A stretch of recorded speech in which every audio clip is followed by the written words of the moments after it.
Um estudo disseca o movimento das redes sociais no Facebook em 2014. O trabalho identifica a movimentação de agentes de uma campanha não oficial contra a então candidata Dilma Rousseff e o PT.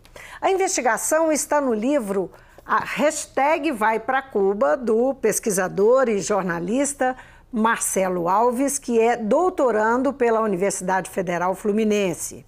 Para desenvolver a tese de doutorado, Marcelo dá continuidade ao estudo com foco na campanha de 2018, que resultou na eleição de Jair Bolsonaro. Marcelo, muito obrigada por ter vindo. Muito obrigado pelo convite, Vivian. Você está lançando esse livro, ele é uma novidade nacional? Sim, é uma novidade nacional. Você está lançando por aqui, por BH. Eu lancei já a primeira vez no Rio de Janeiro, numa atividade lá no IESP, e a gente está vendo lançar agora aqui em Minas Gerais, pela primeira vez. Por que essa frase famosa da direita para nomear o livro? Eu usei a hashtag Vai para Cuba como uma das principais palavras de ordem que resumiam um pouco das discussões que surgiam em torno desse grupo de direita que foi muito pouco investigado naquele momento. Então, a hashtag Vai para Cuba, ela resumia um mote de uma teoria conspiratória que circulava ali naquele grupo, que era a teoria de que o PT instauraria a ditadura na América Latina, a ditadura soviética comunista. Então, eu usei esse termo para captar essa teoria de conspiração que circulava e que teve uma adesão muito grande nesses grupos, entre esses militantes. Você monitorou por quanto tempo a campanha? Quando que você começa a perceber durante a campanha que tem essa movimentação e o que te motivou a começar, né, esse trabalho? O estudo ele começa de março de 2014 e se encerra a análise em novembro de 2014. Então eu pego o período pré-eleitoral, a eleição, que naquele ano foi um pouco mais extensa, começava em julho, e terminei em novembro, até o comecinho dos processos de pedido de impeachment da Dilma Rousseff pelos primeiros grupos. A motivação ela surgiu de uma observação que a gente fez no Facebook do surgimento da TV Revolta, que foi uma página que cresceu antes da eleição e foi a página que ganhou 2,5 milhões de seguidores em poucos meses. Ou seja, quem comprava esses seguidores, quem financiava essa página, como que ela atingiu um alcance tão grande? Foi a página que cresceu mais no mundo no Facebook naquele período. Cresceu mais, inclusive, que a página da Copa do Mundo que seria realizada no Brasil. E isso despertou a nossa atenção para esse fenômeno. Esse é um fenômeno nitidamente de um grupo de direita. Isso, naquele momento... isso já estava claro. Naquele momento ele não se apresentava com todos os contornos de direita, mas tinha um posicionamento mais antipetista do que de direita, disputando o jogo político naquela eleição de 2014. O contorno de direita talvez ele tenha ficado um pouquinho mais claro no decorrer de 2015 da campanha do impeachment.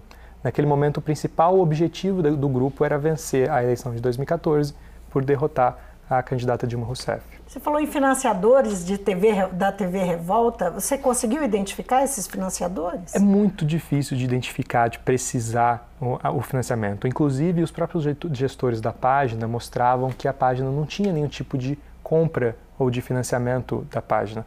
Ao mesmo tempo, quem estuda e observa... Que justificasse... Exato. Tamanho crescimento é completamente fora da curva, é inesperado.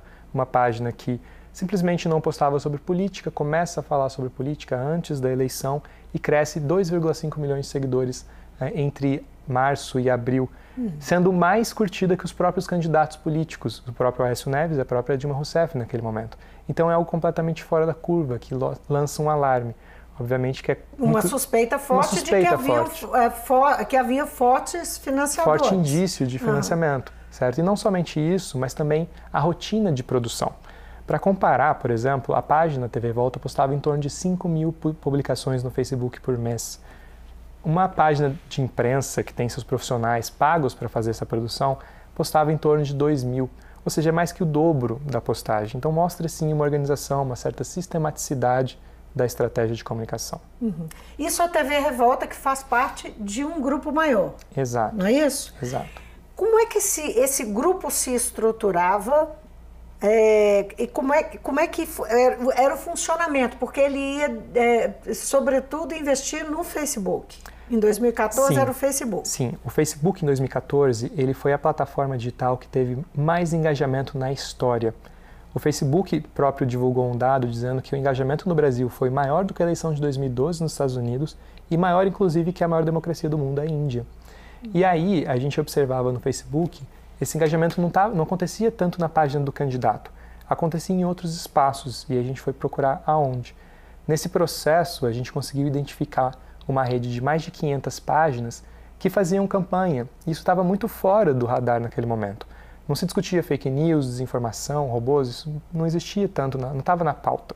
O que a gente percebeu é que essas páginas, em geral, elas são anônimas, elas não mostram quem que é o gestor, o responsável, e produzem conteúdo muito na linguagem de memes, voltado para jovens, mas um conteúdo muito hostil, muito ácido, com uma radicalização do discurso.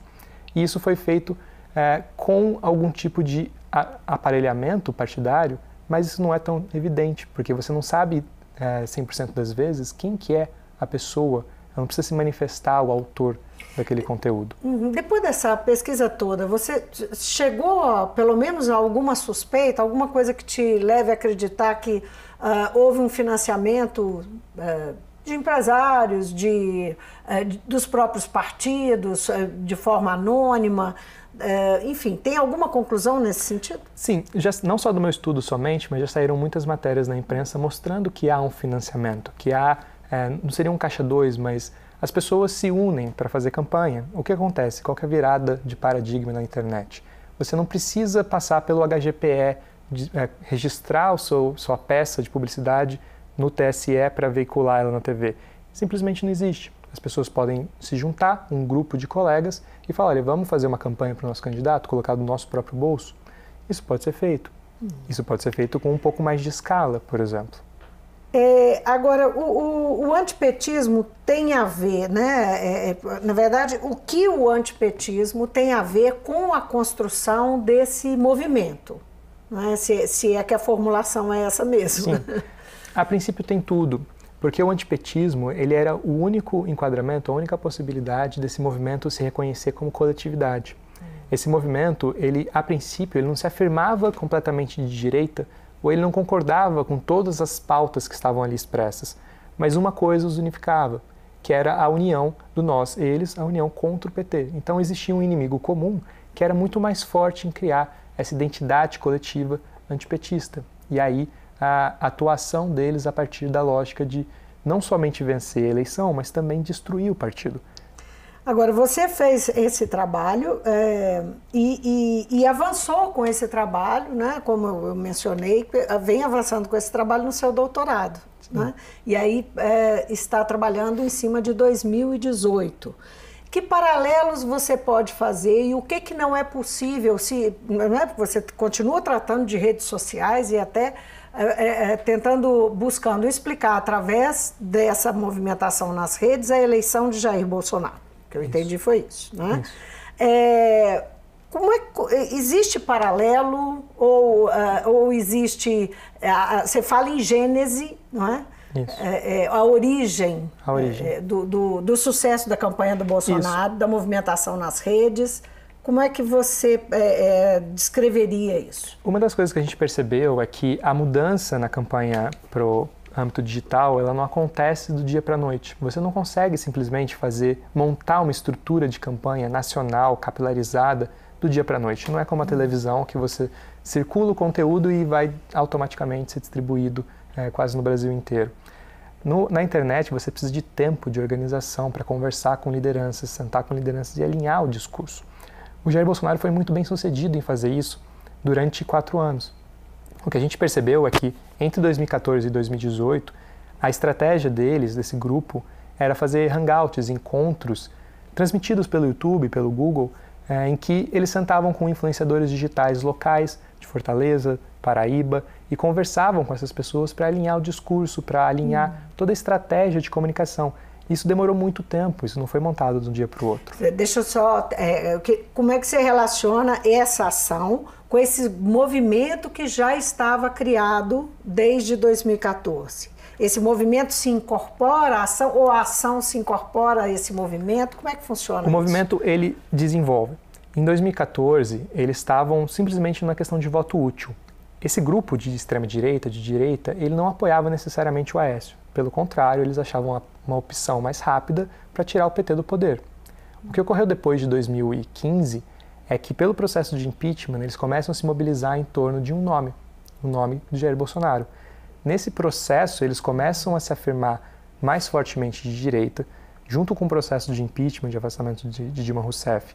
Eles começam a ganhar capilaridade e ganhar muito uma atração nas ruas, um movimento de fato orgânico nas ruas, e preparar o lançamento do nome de Jair Bolsonaro para 2018. A gente não pode esquecer que Bolsonaro chegou ali em julho com algo em torno, um patamar de 10% de votos espontâneos.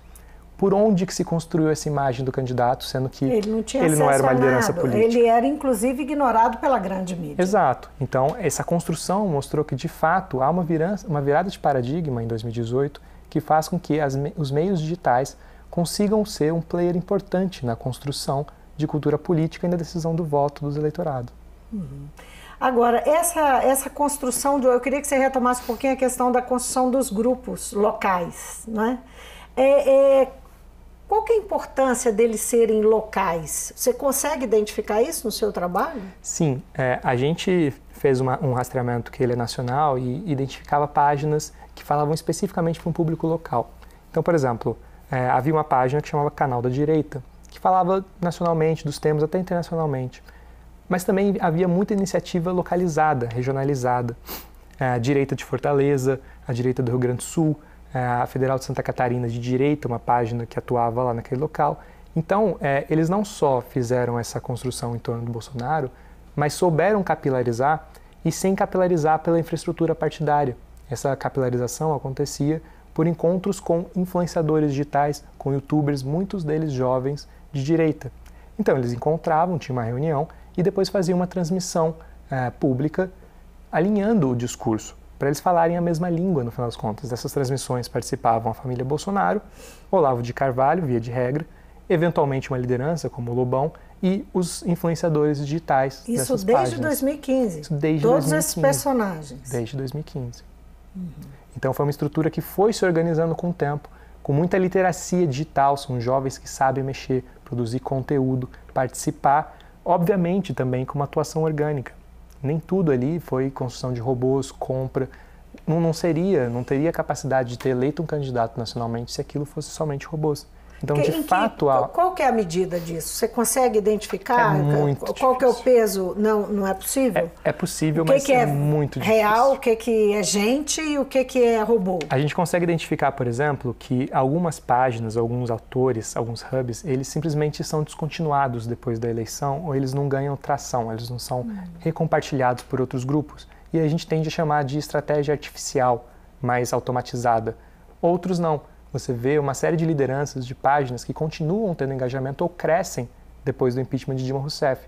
E aí essas estratégias elas não podem ser apontadas como de compras pontuais de seguidores ou de engajamento. É algo que tem sim sua parcela orgânica.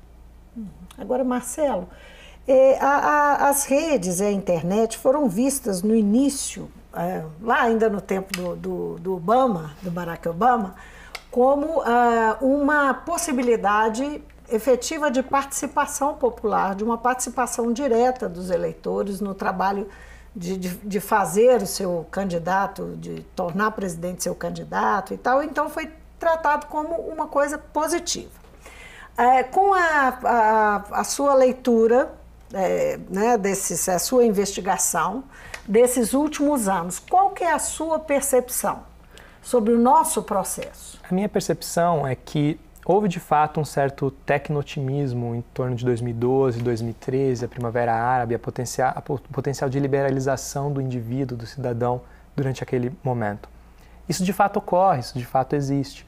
O que a gente esqueceu de observar é que, de fato, quando você tem possibilidades de comunicação que não tem nenhum tipo de filtro, de filtragem profissional, jornalística, ou de filtragem algorítmica, as pessoas podem se expressar do jeito que quiserem. Isso também abre margem para linchamentos digitais, para assédio, para discurso de ódio e para todo tipo de discurso extremista, inclusive de ameaça à vida. Então, o que a gente percebe é que o cenário é muito mais complexo que aquilo que a gente via em 2013. De fato, há um potencial de participação, de deliberação, de discurso nesses espaços digitais. Ao mesmo tempo, carrega-se uma possibilidade de manipulação, de influência por atores não oficiais, escusos, e tudo isso complexifica demais a nossa percepção. E como é que é, por exemplo, nós não temos uma vivência, uma experiência, talvez seja a nossa primeira experiência, mas pelo menos depois da nossa democratização, ou mesmo na história da República, uma extrema-direita tão evidente, tão protagonista como chegou e tão rápido que alcançou esse espaço. Olhando para as pesquisas, a gente vê também que o grupo, né, a população que elegeu Bolsonaro, ela está se esvaziando, assim, em termos, considerando a aprovação dele de governo e a aprovação pessoal. A gente vê nitidamente que há um esvaziamento. Então, leva a gente a pensar que aquele grupo de extrema-direita que conseguiu eleger não tem a real representatividade junto à população, em meio à população. Estou errada? É isso mesmo? Você consegue, com a sua pesquisa, perceber isso? Quer dizer, há uma artificialidade nessa projeção da extrema-direita no Brasil? Eu acho que em parte é por aí. De forma alguma eu diria que Bolsonaro teve as 55 milhões de pessoas que votaram porque acreditavam nas pautas dele, de fato acreditavam em todos aqueles princípios. Por outro lado, o que a gente viu é que ele tem uma militância muito engajada, muito orgânica e bastante organizada, com muita capacidade de circulação de conteúdo. A grande questão é que o discurso que ele funciona na eleição e que de fato consegue fazer com que esse candidato saia de uma periferia ideológica para ocupar o centro de poder, ele não tem a mesma capacidade quando se vê o ponto de vista de manter o poder e de fato governar. Quando você governa, você precisa construir coalizões, você tem que ter um discurso conciliador. E esse grupo ele mantém o mesmo tom, a mesma pauta, a mesma estratégia de campanha, que é desagregador, que é de hostilizar até os próprios players, os próprios atores do seu eixo ideológico de direita estão sendo hostilizados. Então essa estratégia de construção de filtros de pessoas que pensam exatamente igual e de reforço, sempre atuar por um viés de reforço do que aquela comunidade pensa, ela não tem capacidade de manter o poder e depois de expandir a sua capacidade de voto. Agora, o Bolsonaro acredita no contrário, porque ele está fazendo um investimento pensando, ele tem trabalhado de forma, a movimentação dele é eleitoral em relação a esse grupo, não é? De manter o apoio desse grupo. Ele está fazendo uma aposta no contrário. Bom, é um cálculo eleitoral. Foi o cálculo eleitoral que ele fez e que já deu certo uma vez, dentro de um contexto de uma eleição extremamente fora da curva, com um presidente sendo cassado pouco tempo antes da eleição, com vários políticos sendo presos. Será que isso vai se repetir daqui a 4 anos? É muito difícil de dizer e muito cedo também de dizer. Obviamente é uma aposta, mas é uma aposta de altíssimo custo, que ela funciona para pregar para convertidos, para manter a sua base muito bem movimentada, sua torcida fica bem construída em torno do seu líder. Mas será que funciona para ganhar novos votos e para expandir além disso? A gente sinceramente não sabe. Recentemente o TSE fez um seminário discutindo fake news, não é? As redes sociais, as campanhas nas redes e tal. E a conclusão do seminário é que nada se pode fazer a respeito. Assim, só para simplificar bem, foram discussões importantes, mas chegaram à conclusão que não há, de fato, uma solução à vista para enfrentar essa questão das falsas notícias, dessa desconstrução e tal. Qual que é a sua visão de futuro em relação a, enfim,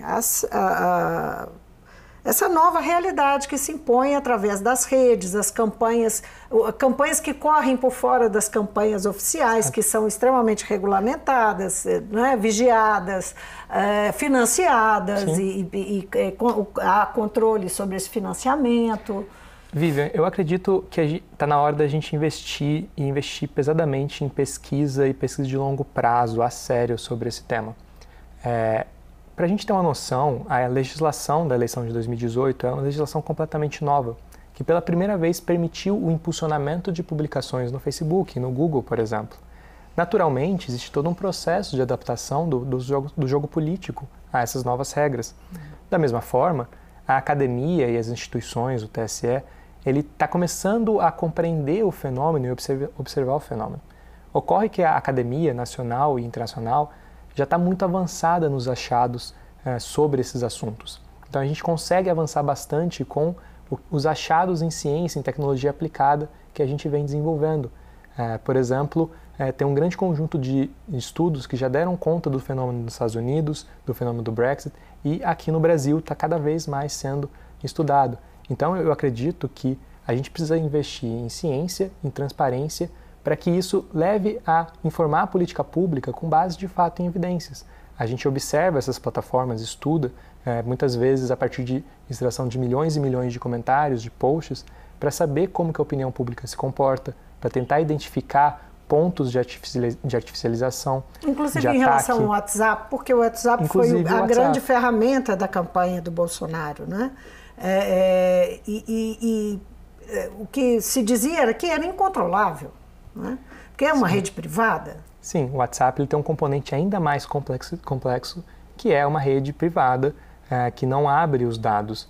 Ao mesmo tempo, uma série de pesquisadores brasileiros e internacionais utilizam de métodos de antropologia digital para entrar nos grupos e compreender como que as pessoas conversam, um método bastante antropológico, etnográfico, de inserção, de anotação do que está acontecendo, diário de campo. Então há diversas formas, diversas metodologias para dar conta dessas ferramentas. E a gente tem que basear a política pública em base de dados, em análises que a nossa academia brasileira tem produzido aqui e com muita qualidade. Então é prestar atenção no que as universidades estão fazendo. Exatamente. Nessa área. Tem gente fazendo e é possível. Você vê então no futuro a possibilidade de controle. De controle assim, de monitoramento para evitar abusos. Eu acredito que a gente tem desenvolvido muito a pesquisa do ponto de vista tecnológico e de direito para conseguir regular isso no futuro e informar melhor também a população sobre o que acontece nesse lugar, nesses espaços. Então a gente tem avançado bastante e eu acho que a academia é sim um lugar para se observar e para se investir, porque é de lá que vão sair as bases das políticas públicas do futuro. Mais uma vez a informação e a educação aí para garantir saídas para os nossos problemas, né? Com certeza. Até os das redes. Marcelo, muitíssimo obrigada por ter vindo, você. Tá? Pela essa ótima conversa. E bom trabalho, que você tenha um grande sucesso, eu tenho certeza que terá. Em março que você vai defender sua tese. Em março eu defendo a tese Desarranjo da Visibilidade e Desordem Informacional, um estudo sobre o Facebook entre 2013 e 2018. Então, esse doutorado do Marcelo, ele tem, o estudo dele tem início lá em 2014, agora ele se debruça sobre 2018, que é o foco da tese dele, mas ele começa a fazer esse tipo de pesquisa sobre as redes sociais e o comportamento delas e a organização de movimentos de direita em 2014 contra a campanha de Dilma Rousseff e contra o PT e justamente no livro Vai para Cuba, que ele acaba de lançar, chama A Gênese das Redes de Direita no Facebook, é o subtítulo, mostra aqui para nós, está aí o livro dele, que vai mostrar então o que aconteceu, como é que esse movimento começa a se formar e acaba redundando, sendo um terreno fértil para tudo que acontece em 2018. É importante a gente conhecer até para saber essa ferramenta que está nas nossas mãos o tempo todo, como é usada, as redes sociais. Obrigada mais uma vez, Marcelo, por ter vindo. Muito obrigado, Vivian, pelo convite. Eu conversei então com o jornalista e pesquisador Marcelo Alves, doutorando em comunicação pela Universidade Federal Fluminense. Ele lançou o livro que eu acabei de mostrar, hashtag Vai para Cuba, uma investigação sobre agentes de campanha extraoficial contra a então candidata à reeleição Dilma Rousseff e o PT no Facebook, naquela época é Facebook. Então, o Mundo Político está ficando por aqui. Se você quiser rever essa entrevista, muito interessante, é só acessar nosso site e o YouTube. E para falar conosco por e-mail ou Twitter. Obrigada pela companhia, até a próxima.